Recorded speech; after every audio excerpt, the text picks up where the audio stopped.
कहा जाता है कि दुनिया में कोई जीव या पौधा कोई ना कोई लाभ जरूर देता है।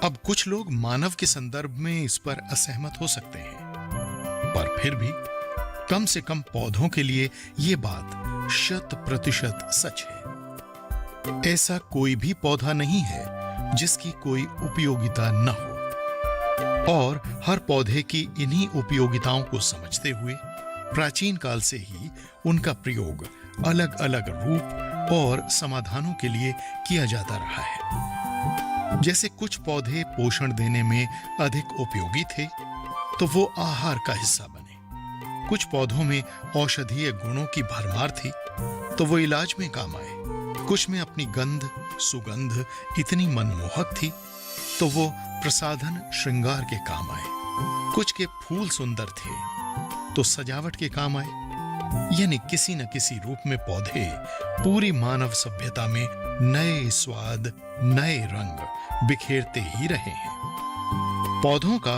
एक और महत्वपूर्ण उत्पाद है जो किसानों के लिए रोजगार और आय का बेहद अच्छा स्रोत है। वो है सगंधीय तेल। जी हां, सगंध पौधों से प्राप्त होने वाले ये तेल बेहद लोकप्रिय तो हैं ही, साथ ही आमदनी में तेजी से वृद्धि करने का भी बेहतरीन जरिया है। अंग्रेजी में इन सगंध पौधों से निकाले गए तेलों को एसेंशियल ऑयल कहते हैं। ये नाम अंग्रेजी के ही एसेंस शब्द से आया है, जिसका मतलब सत्व कह सकते हैं। यानी इन तेलों में पौधों का सत्व होता है। सगंधित तेलों की बात तो करेंगे ही, पर पहले इन तेलों का इतिहास भी जान लेते हैं। वैसे आयुर्वेद में सगंधित तेलों का वर्णन हजारों वर्ष से है और इनका उपयोग कई प्रकार के शारीरिक व मानसिक रोगों में किया जाता था। प्राचीन मिस्र को आजकल लोकप्रिय एरोमा थेरेपी का जनक माना जाता है। अरोमा थेरेपी यानी सुगंध चिकित्सा में इन्हीं एसेंशियल तेलों का उपयोग किया जाता है। प्राचीन मिस्र में इन तेलों का उपयोग धार्मिक प्रसाधन के साथ चिकित्सीय रूप में भी किया जाता था। साथ ही मिस्र में मिलने वाली ममी में भी इन सगंधीय तेलों का उपयोग मिलता है। यूनानियों ने भी मिस्र के सगंधीय तेलों के ज्ञान का उपयोग खूब किया। यूनान का हिप्पोक्रेटस मरीजों के उपचार में मालिश के लिए सगंधीय तेलों का उपयोग जरूर करता था। इसी प्रकार रोमन भी मिस्र से इन सगंधीय तेलों का ज्ञान ले आए और इन तेलों का उपयोग नहाने के लिए करने लगे। अंधकार यानी तमस युग के दौरान रोमन साम्राज्य के पतन के बाद चर्च ने नहाने को पाप बता दिया था, तो लोगों ने नहाना बंद कर दिया।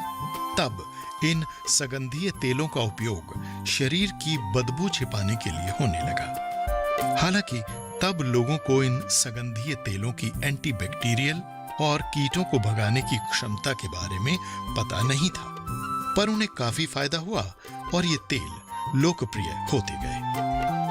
यूरोप में नवजागरण या कहें नवयुग के दौरान अरोमा थेरेपी ने फिर जोर पकड़ा। उस समय के वहां के एक चिकित्सक पैरासेल्सियस ने पौधों के सत्व के उपयोग से यूरोप में महामारी बने कुष्ठ रोग के इलाज में खासी सफलता पाई। आज के समय जिसे अरोमा थेरेपी कहते हैं, इस शब्द को रचा था फ्रांस के रसायनविद और इत्र फरोश रेने मॉरिस गेटाफोसे ने। वो प्राकृतिक स्वास्थ्य आंदोलन का समर्थक नहीं था, पर सगंधीय तेलों के गुणों में रुचि रखता था। सन 1910 में अपनी प्रयोगशाला में काम करते हुए गेटाफोसे ने अपनी उंगली गंभीर रूप से जला ली। अब जो पहला रसायन हाथ लगा उसे ही उसने जख्म पर लगा लिया, और वो रसायन था शुद्ध लेवेंडर तेल। बस गेटाफोसे का दर्द भी तुरंत कम हो गया, साथ ही न तो कोई संक्रमण हुआ और न ही कोई घाव का निशान आया। बस फिर तो पूरे फ्रांस में सगंधीय तेलों से उपचार लोकप्रिय होने लगा। यहां तक कि दूसरे विश्व युद्ध के दौरान गेटाफोसे के प्रयोग के कारण ही डॉक्टर ने कई घायल सैनिकों का उपचार सगंधीय तेलों से किया था।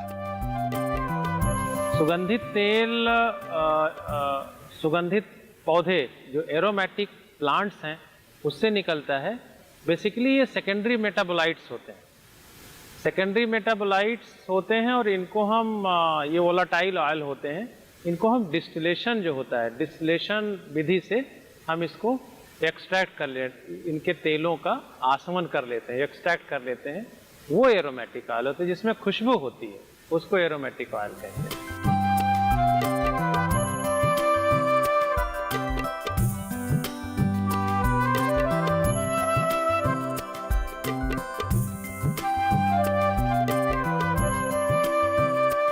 ऑयल तो अलग अलग पौधों से, जो सुगंधित पौधे हैं, जिन पौधों से हम ऑयल निकालेंगे, जैसे आप लेमन ग्रास की ऑयल की बात करें तो लेमन ग्रास का ऑयल हुआ, सिट्रोनेला की ऑयल की बात करें तो सिट्रोनेला का ऑयल हुआ, या मेंथा की ऑयल की बात करें तो मेंथा का ऑयल हुआ। अलग अलग ऑयल, तो जितने खुशबूदार ऑयल हैं वो एरोमेटिक ऑयल कहे जाएंगे। एक आकलन के अनुसार धरती पर करीब 1,36,00,000 पशु पक्षी, पेड़ पौधे, कीट पतंगे आदि हैं, जिनमें से करीब 2.5 लाख पौधों की प्रजातियां हैं। इन 2.5 लाख पौधों में से 35 से 70,000 प्रजातियों का उपयोग विभिन्न चिकित्सीय पद्धति के अनुसार होता रहा है। दवा उद्योग ने करीब 5,000 पौधों पर नई दवाओं की खोज के लिए गहन अध्ययन किया है। करीब 120 एलोपैथिक या आधुनिक दवाओं के स्रोत 95 प्रकार के पौधे रहे हैं। एक अनुमान के अनुसार भारत में करीब 47,000 पौधों की प्रजातियां हैं, जिनमें 17,000 फूल देने वाले पौधे हैं, जो विश्व के फूलों वाले पौधों का 6% है। भारत की परंपरागत चिकित्सा पद्धतियों में लगभग 8,000 पौधों का औषधीय उपयोग होता है। देश में करीब 1,300 पौधे हैं जिन्हें सगंध पौधों की श्रेणी में रखा जाता है, जिनका चिकित्सीय उपयोग है। इनमें से 65 पौधों की विश्व बाजार में बहुत मांग है। प्राकृतिक सगंधीय तेलों के उत्पादन में भारत का अमेरिका के बाद दूसरा स्थान है। मेंथा और तुलसी तेल के उत्पादन में भारत विश्व में पहले नंबर पर है।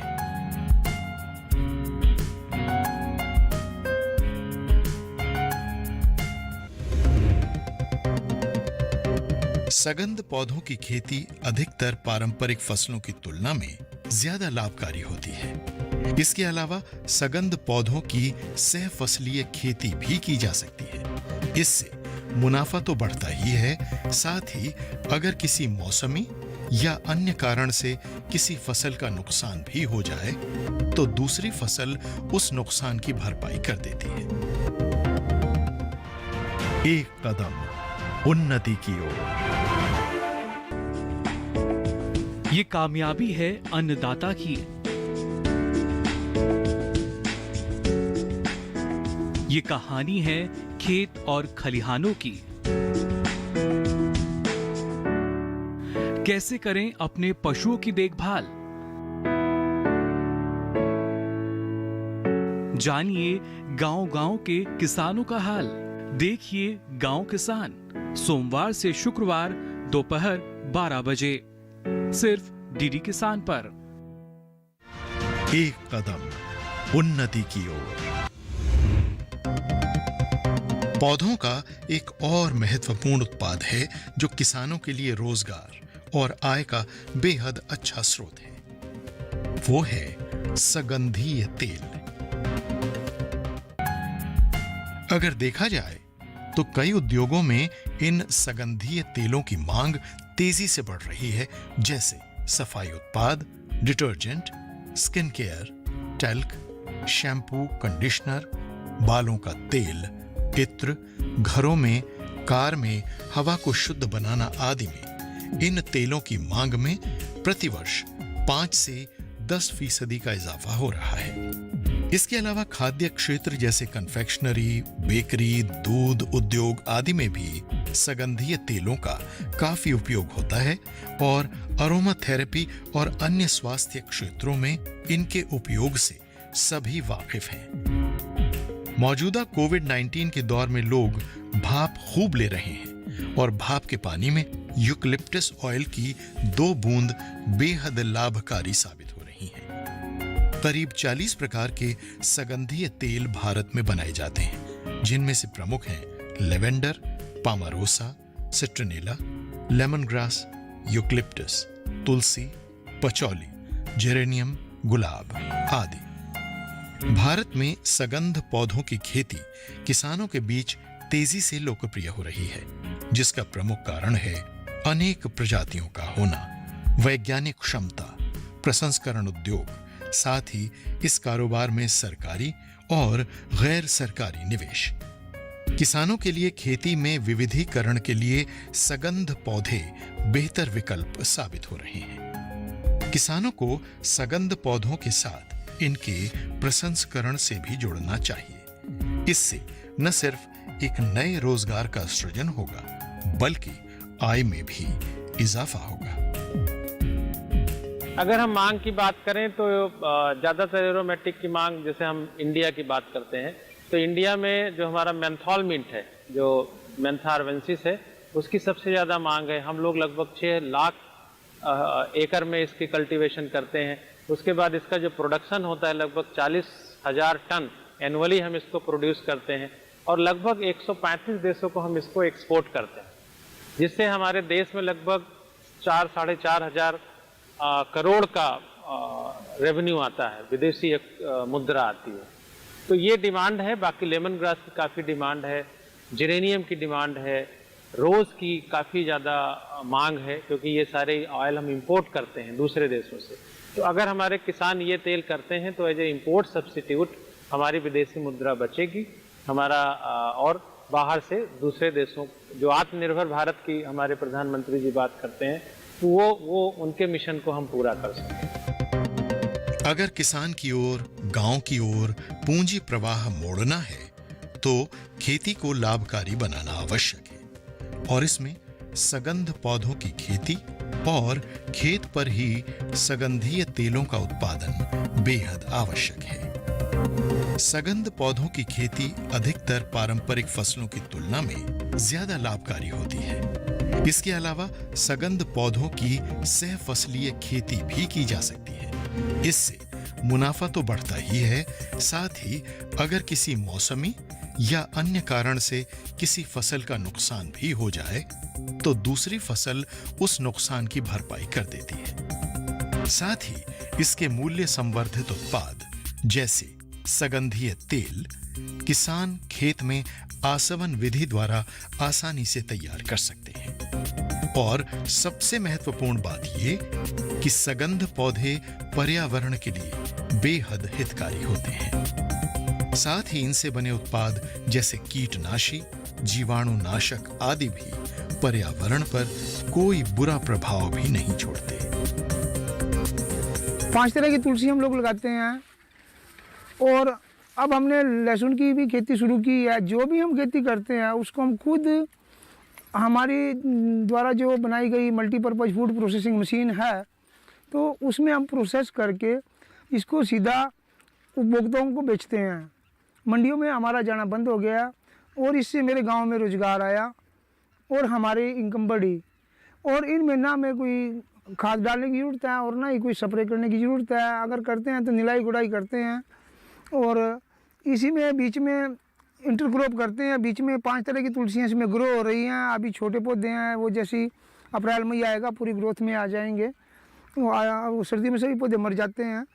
और इसके साथ साथ हम जो भी अपनी फसल उगा रहे हैं, अपने आप तो उगा रहे ही हैं, लेकिन दूसरे अन्य किसानों को भी हम इसमें प्रेरित करते हैं और अन्य किसानों को भी हम ट्रेनिंग भी देते हैं कि वो भी इस तरह की खेतियाँ अपना करके, जैविक खेतियाँ अपना करके वो देश को और दुनिया को अपने उत्पाद बेचें और उनके गाँव में भी ऐसे ही रोजगार बहनों को भी मिलता है और सभी को आमदन आती है। देश में किसान इन सुगंध पौधों को अन्य फसलों के साथ ले रहे हैं, जैसे सिट्रोनेला को लोबिया और रागी के साथ, या सिट्रोनेला को मूंग रागी के साथ या सिट्रोनेला और मूंग मूंगफली, सिट्रोनेला और मूंग ज्वार, पामोरोसा और उड़द, जेरेनियम और लोबिया, जेरेनियम और उड़द,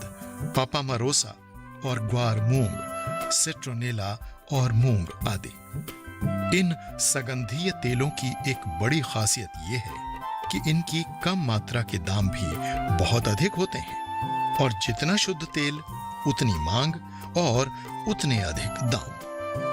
किसानों के फायदे की एक और बात यह है कि बागवानी फसलों की तुलना में सामान्य तापमान में इन्हें लंबे समय तक सुरक्षित रखा जा सकता है। मौजूदा समय में प्राकृतिक और शुद्ध उत्पादों की मांग बढ़ी है। स्वाद और सुगंध से जुड़े क्षेत्रों में सबसे तेज वृद्धि देखी जा रही है। इस कारण भी सुगंध पौधों और सुगंधीय तेल का काम आमदनी में कई गुना इजाफा करने के अलावा लंबे समय तक मांग के बने रहने का भरोसा भी देता है। सुगंध पौधों से तेल निकालने की कई विधियां हैं, लेकिन भारत में आसवन विधि सबसे प्रचलित है। इसमें भाप के द्वारा सुगंध पौधों के पत्तों, जड़ आदि का सत्व निकाला जाता है। नींबू वर्गीय फलों को कोल्ड प्रेस्ड प्रक्रिया द्वारा प्रसंस्कृत किया जाता है, जबकि नाजुक फूलों से एक अन्य जटिल विधि द्वारा सत्व प्राप्त किया जाता है। ग्रामीण अर्थव्यवस्था में सुगंध पौधे बेहद सार्थक योगदान दे रहे हैं, लेकिन अभी इन्हें अपनाने के लिए कई किसानों को आगे आना होगा।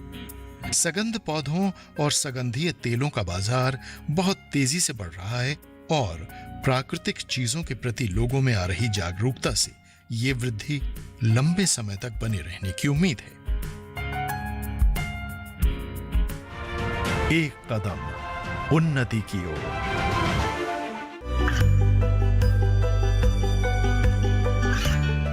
गांवों और पिछड़े क्षेत्रों में सरकारी योजनाओं की जानकारी पहुंचा।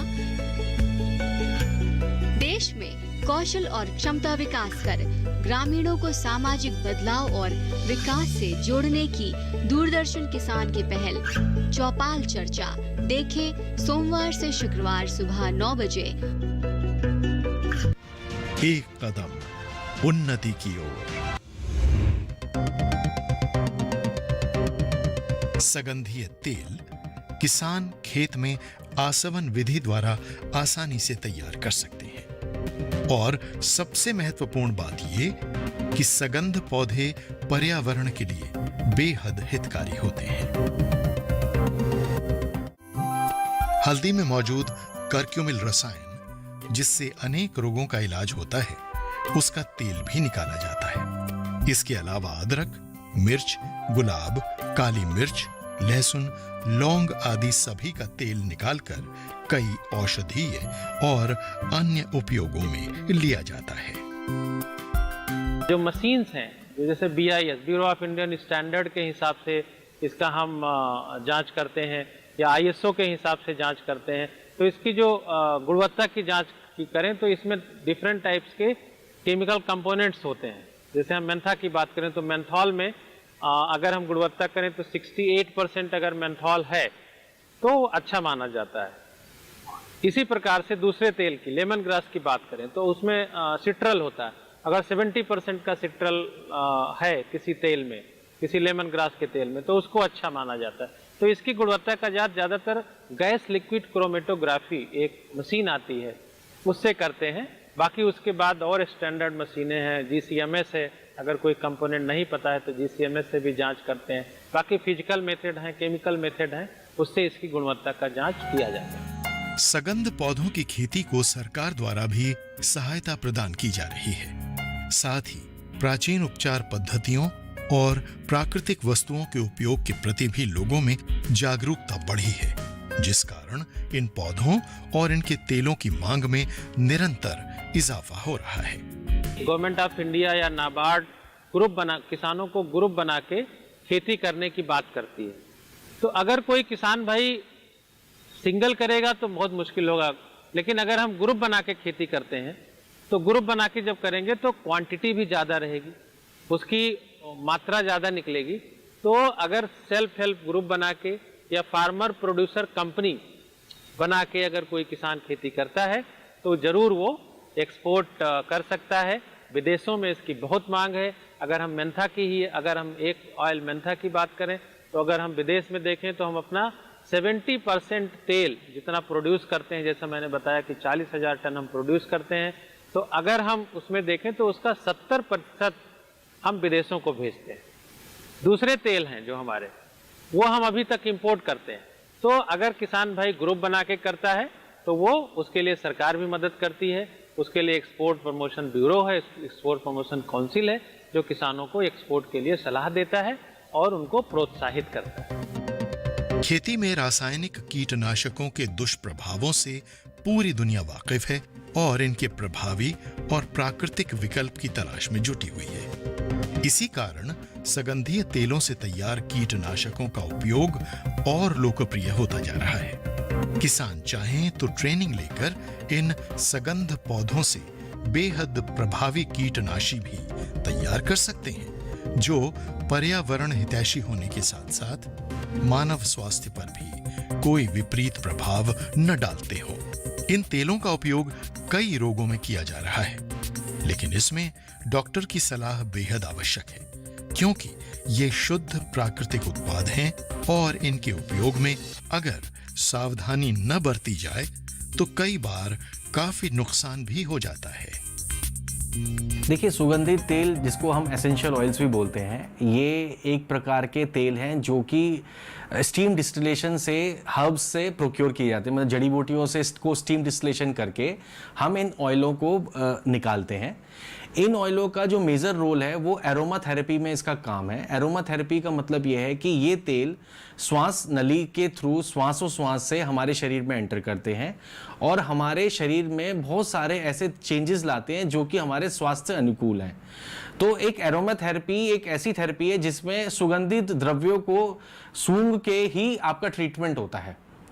तो एक तरीके से ये मान के चलिए कि ये जड़ी बूटियों का ये अंश है इनमें, जो कि स्टीम डिस्टिलेशन से इन ऑयलों में आता है और ये आपके शरीर में बहुत सारे ऐसे पॉजिटिव वाइब्रेशन या पॉजिटिव तत्व पैदा करते हैं जो कि आपके स्वास्थ्य को बेटर करने में मदद करते हैं।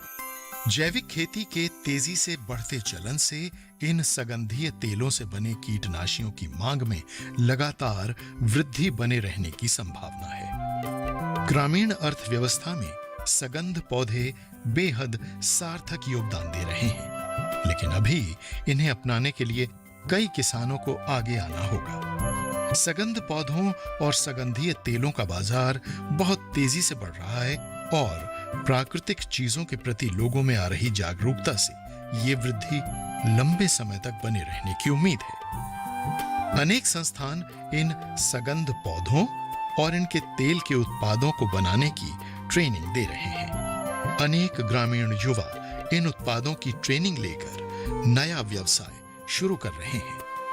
आजकल तो लोग घरों में भी इन एसेंशियल ऑयल्स की भाप बनाते हैं, जिससे पूरे घर में अच्छी महक तो आती ही है, साथ ही अनेक रोग फैलाने वाले रोगाणु भी नष्ट हो जाते हैं। आज पूरी दुनिया एक बड़े बदलाव से गुजर रही है। भारत में ग्रामीण क्षेत्रों में सरकारी निवेश भी बहुत बढ़ गया है और ऋण की व्यवस्था भी मजबूत हुई है।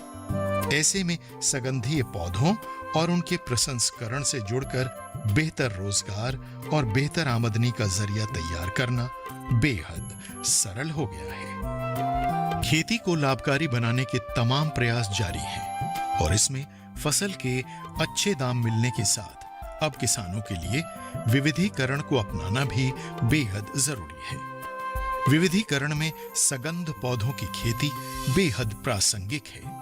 इससे किसानों की आमदनी बढ़ेगी और साथ ही प्रसंस्करण उद्योग गांवों के स्तर पर स्थापित होने से ग्रामीणों का शहरों की ओर पलायन भी कम होगा। सुगंध पौधों की खेती से जुड़ें और सुगंधीय तेलों के प्रसंस्करण को अपनाकर भारत के उन्नति के पथ पर बढ़ते कदमों को और गति दें। अपने लिए